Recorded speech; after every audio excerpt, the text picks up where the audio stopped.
cette attaque du M23 et des tensions qui sont nées entre la République démocratique du Congo et le Rwanda. Donc aujourd'hui, nous voyons que les autres groupes armés congolais ont accepté de déposer les armes, mais le M23 toujours est récalcitrant. C'est pour cela que nous demandons que nous tous, nous devons nous coaliser pour le contraindre à se désengager, à respecter le cessez-le-feu, à se désengager et pour aller dans le centre de cantonnement afin d'entamer le processus de DR. Donc la région, notre position est que la RDC doit recouvrer la paix.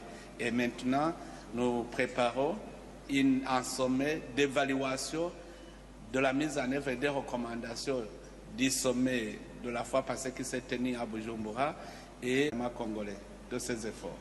Il fournit beaucoup d'efforts et nous le demandons de continuer pour effectivement contraindre lui aussi, le M23, à se désengager. Nous sommes venus pour appuyer le gouvernement, alors le gouvernement doit prendre le devant parce que nous avons un objectif commun, le processus doit continuer et personne ne peut l'arrêter.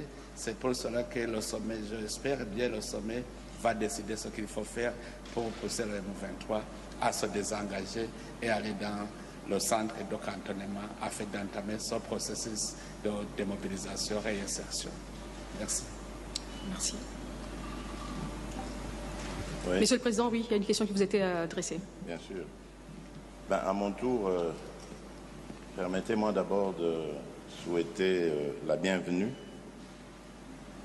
la chaleureuse bienvenue au président Évariste Ndayishimiye et à toute sa délégation.